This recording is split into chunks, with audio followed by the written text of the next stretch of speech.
Induru zaravuze, abantu bavuza amakondera, ibyishimo bitaha abatuye isi kubera umusore w'icyitegererezo. Uyu musore dutangiranye, uwo nta wundi ni icyamamare mu mupira w'amaguru, ariwe Lionel Messi. Lionel Messi waciye ibintu bigacika. Lionel Messi wabaye igihangange mu mupira wa ruhago kugeza saha iyi. Yatwaye ibikombe byinshi cyane, atwara amabarondoro n'ibindi byinshi cyane, byamuhesheje imidari myinshi cyane. Lionel Messi, gusa nkandira subscribe dukomeze twirebera amateka ya Lionel Messi. Ntiwibagiwe gukanda na like ngo wandike na comment. Ese wowe uyu mugabo umutekerezaho iki? Lionel Messi wavukiye mu muryango utifashije cyane, umuryango udahambaye, ariko akaza gukora amateka menshi cyane muri ruhago.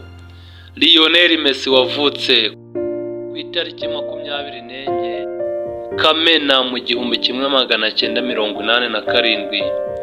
Lionel Messi waje gutera umuhate abandi bakinnyi, abatera imbaraga.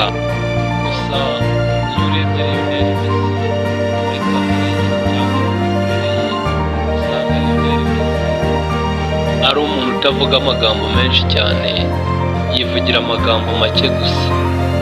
Sinzi niba ariko nawe ubibona, gusa ubyandika muri comment uko ubyumva.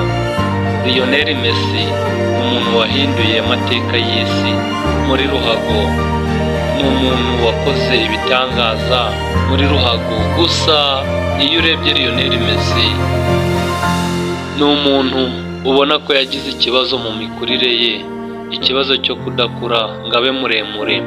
Gusa ubugufi bwe butuma acenga ikibuga cyose akakirangiza, yarangiza agatsinda igitego, bituma atera amapenaliti neza akayinjiza, maze isi yose ikagira ibyishimo, akayiha ibyo yifuza.